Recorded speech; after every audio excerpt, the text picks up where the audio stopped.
Alors, overclocker un Core i7 10700K, est-ce que ça vaut vraiment le coup? Alors, au-delà de ce processeur particulier, la question qui se pose, c'est plutôt pour les processeurs de nouvelle génération. Donc, on inclut la génération 9, voire 8, enfin 9, 10, 11 et bientôt 12. Est-ce que ça vaut vraiment le coup d'overclocker ces nouveaux CPU? Alors, la réponse pourrait être très simple, on pourrait dire tout simplement non. Et en fait, pour une seule et bonne raison, qui est le turbo. Alors pourquoi le turbo, comment dire, rend en quelque sorte l'overclocking, inutile ou peu intéressant du moins? Eh bien tout simplement, en raison justement, de l'efficacité des niveaux turbo. Donc là on a 2 processeurs, le i5 6600K, donc un processeur qui est sorti 5 ans à peu près avant le 10700K, donc il y a que 5 années qui les séparent. Et on voit donc ici sur la première rangée du graphique, les valeurs, références de fréquence des 2 processeurs, donc 3500 pour le 6600K et 3008 pour le, 10700K. On voit que la différence n'est pas très grande, il y a que 300 MHz qui les séparent. Mais quand on regarde le turbo, du 6600K par rapport au, enfin le turbo du 6600K, oui, par rapport au turbo du 7700K, eh bien, il y a tout simplement pas photo. Donc sur un cœur, le 6600K n'était capable que d'augmenter de 400 MHz, donc de passer de 3,5 à 3,9, alors que le 10700K est capable de passer sur 3 cœurs à 5,1 GHz, donc ce qui est tout simplement énorme. Sachant que, mon Core i5 était overclocké H24, c'est-à-dire un overclocking quotidien. Bon, l'overclocking juste pour faire un bench, ça m'intéresse pas. Quand je fais un overclocking, j'essaie de monter le plus haut possible et de bénéficier de cet overclocking en permanence. Donc ce qui limite évidemment l'overclocking, c'est, la chaleur, la consommation et cetera. Bon, peu importe. Donc, quand on voit que, le turbo boost du 6000 de 10700K pousse à 5,1 par rapport à 4,9, enfin, on voit bien que le turbo du 6100K, c'était de la rigolade. Ensuite, sur 2 cœurs, le 6700K ne grimpait que de 300 MHz.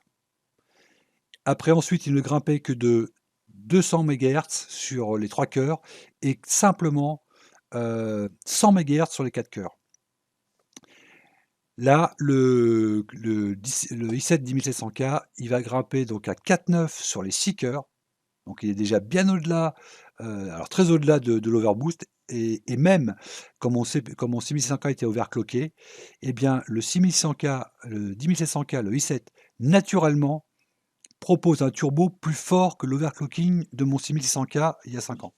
Donc c'est dire que voilà, c'est tout simplement énorme. Et sur les 8 cœurs, le 10100K se contente simplement de 4700 MHz, ce qui est déjà énorme, énorme. C'était quasiment la vitesse d'overclocking de mon 6600K. Donc on voit bien qu'effectivement, c'est pour cette raison-là, les turbos montent tellement haut en fréquence qu'on se doute bien avant même de se lancer dans l'overclocking que la marge de progression et la marge de performance ou de fréquence qu'on va pouvoir gagner, évidemment, va être minime. Il n'y a pas besoin de sortir de la cuisine de Jupiter, comme dirait l'autre, pour s'en rendre compte. Donc, voilà, c'est vraiment ça, ce turbo-là, qui est tellement efficace que, bien, il rend un petit peu, l'overclocking, ben, quasiment, inutile, quoi. Alors, on jette un petit coup d'œil donc sur les fréquences d'origine. Alors donc, on l'a dit, 5,1, sur les 3 cœurs, 4,8 ou 4,9, sur les 6 cœurs et 4,7 sur l'intégralité des cœurs. Alors, plutôt que d'overclocker manuellement son processeur, parce que l'overclocking manuel consiste à retourner dans le BIOS et à appliquer un coefficient. Alors là, en l'occurrence, on sait que pour le i7, eh bien, un overclocking H24, c'est-à-dire qu'un overclocking que l'ordinateur va pouvoir supporter au quotidien, sans générer des températures ahurissantes ainsi qu'une consommation affolante, et entre 5,1 ou 5,2. Bon, moi, j'avais essayé à 5,1 parce que 5,2, déjà, je trouvais que ça montait un peu haut en température. Donc on a une alternative, c'est d'utiliser le logiciel fourni avec la carte mère.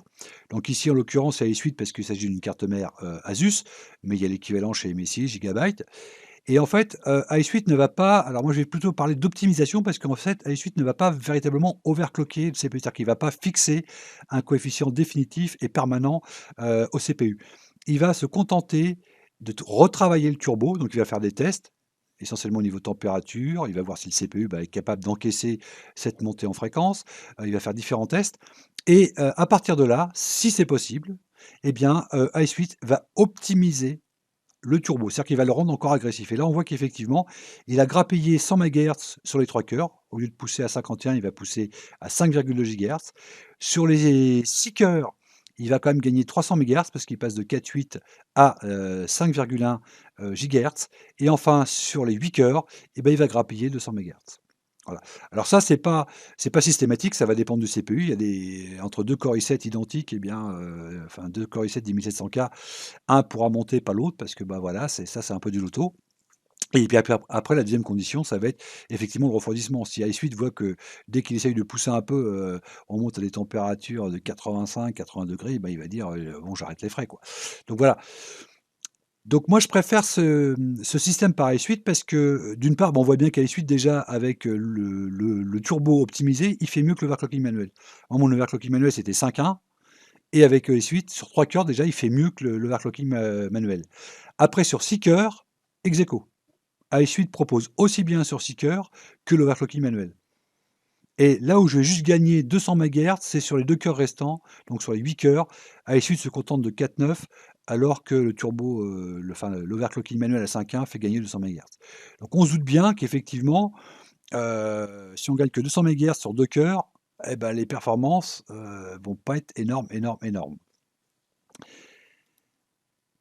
Alors, l'avantage d'iSuite, on l'a dit, c'est un overclocking, dynamique, intelligent. C'est-à-dire qu'en fait, c'est un overclocking qui ne se déclenche qu'à la demande. S'il y a un besoin de puissance, par exemple, vous lancez un encodage, bon là, le CPU est super sollicité, donc là, tous les cœurs vont tourner au maximum de leur capacité, donc de leur fréquence. Mais si l'ordinateur, le CPU n'est pas, utilisé, n'est pas sollicité, eh bien, on voit très bien qu'avec, bon, j'ai lancé un logiciel comme OCCT, on voit très bien que les fréquences vont pouvoir descendre jusqu'à 800 MHz minimum, donc 8 fois 100 et si au contraire, à un moment donné, le CPU est sollicité, eh bien, il va pouvoir pousser, jusqu'à 5,2 GHz sur 3 cœurs. Donc là, on voit bien une différence, voilà, entre le minimum et le maximum. Et c'est ça l'avantage d'iSuite, c'est qu'en fait, on conserve cet overclocking dynamique qu'on n'a pas dans l'overclocking manuel qui, lui, est fixe et permanent. Alors l'overclocking manuel, faut-il overclocker manuellement ou passer par un logiciel plutôt d'optimisation comme iSuite? Eh bien, on va le voir tout de suite avec les températures. Donc là, après avoir optimisé, le comment dirais-je? Le CPU avec, iSuite, voilà les températures que j'obtiens. Donc 63 en pic maximum avec OCCT et avec l'overclocking à 5.1, je monte à 76. Donc 13 en plus. Idem pour les comment dirais-je? La puissance. Donc là, on remarque effectivement et quand je dis ça, on a affaire à un water cooling custom, hein. Donc un radiateur 3 fois 120, water cooling custom. Donc voilà, c'est les refroidissements les plus efficaces qu'on peut avoir. Donc je parle même pas de ces températures-là avec un ventirad, entrée de gamme ou moyenne gamme. De toute façon, avec un processeur comme ça, il faut vraiment taper dans du très bon refroidissement parce que c'est déjà un processeur à 8 cœurs, 16 threads qui monte très haut en fréquence. Donc voilà, il faut vraiment de l'excellent ventirad et encore mieux, plutôt du water cooling, alors de l'IO, de la water cooling tout en un ou encore mieux du water cooling custom si on peut. Et voici les consommations, obtenues avec iSuite, 131 watts, alors qu'avec l'overclocking manuel, je monte à 163 watts.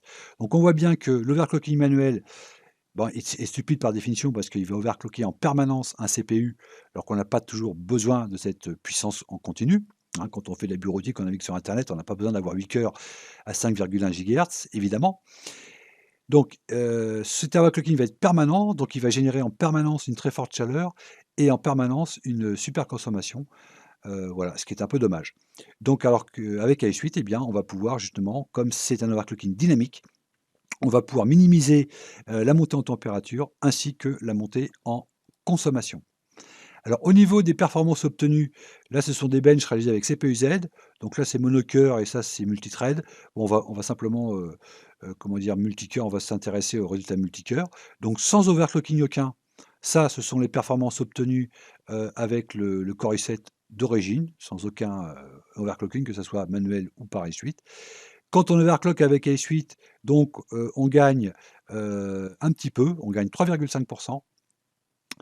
Et quand on overclock manuellement, eh bien, on va gagner 5,2. Pour passer de là à là, on gagne, 5,2. Donc on voit bien que c'est pas énorme, énorme. Et maintenant la différence entre l'overclocking, enfin l'optimisation, je préfère dire optimisation des suites et l'overclocking manuel pur et dur en bloquant le coefficient 51, la différence c'est que de 1,6. Donc pour passer de là à là, on va simplement gagner 1,6 en fréquence et donc un petit peu en performance pour générer des températures beaucoup plus chaudes et une consommation beaucoup plus grande. Alors on dit que l'overclocking est gratuit. Oui, c'est vrai, le fait d'overclocker son processeur est entièrement gratuit, c'est qu'une question de réglage. Mais ce qu'il ne faut pas oublier, c'est qu'en aval, si on veut que cet overclocking soit fiable, il va falloir dissiper toute la chaleur que va provoquer un overclocking. Bon, déjà, un processeur comme ça chauffe beaucoup parce que c'est un 8 cœurs et il monte très haut en fréquence. Mais quand on le pousse un petit peu dans ses derniers retranchements, il va générer encore plus de chaleur. Donc forcément, il faudra un très bon système de refroidissement et qui va s'avérer très onéreux. Donc un très bon IO, voire mieux en water cooling custom. Et donc là, on est très loin du prix d'un Ventira de base. Donc tout ça pour gagner 3,5 ou au mieux 5. Est-ce que ça vaut vraiment le coup de dépenser une fortune dans un water cooling custom simplement pour grappiller 5? Voilà. Donc ça, c'est la question qui était posée au départ et on peut facilement répondre: «Bah, oui, c'est très, très discutable». D'autant plus qu'on voit bien la différence avant avec les des anciens processeurs donc de génération 6600K, c'est les processeurs que j'utilisais avant et encore avant c'était le 4670K et là on voyait que l'overclocking, donc là on poussait à 4008 au lieu de 3005, à 4005 au lieu de 3004 et on gagnait respectivement un peu plus de 38 et presque 36. Donc là oui, ça valait vraiment le coup. Là il n'y avait pas quasiment à réfléchir, il fallait foncer.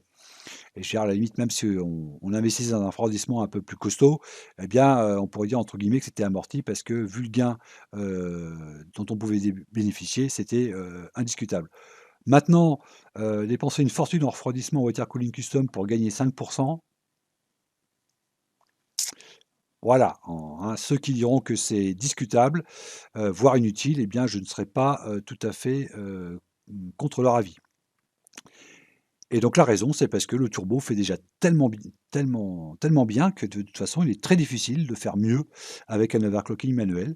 On peut grappiller un petit peu avec le l'iSuite, le logiciel donc d'optimisation, de la carte mère. Moi, c'est ce qui me semble le plus intéressant parce qu'on gagne quand même un petit peu, bon un peu moins qu'avec l'overclocking, manuel, mais on gagne quand même 3,5. Bon, si ça peut accélérer un peu, de l'encodage, pourquoi pas? Mais à mon avis, c'est pas vraiment indispensable, voilà. Donc pour ceux qui disent que bon, ça sert à rien de se prendre la tête avec l'overclocking, je serais pas loin de leur donner raison.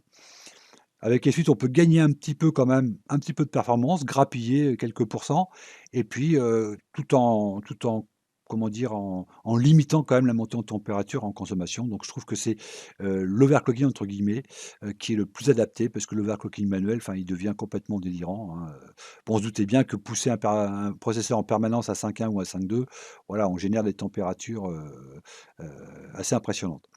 Donc voilà, la réponse donc claire à cette question, est-ce que ça vaut le coup d'overclocker un 10700K ou plus généralement, un processeur de nouvelle génération 9, 10, 11 voire 12?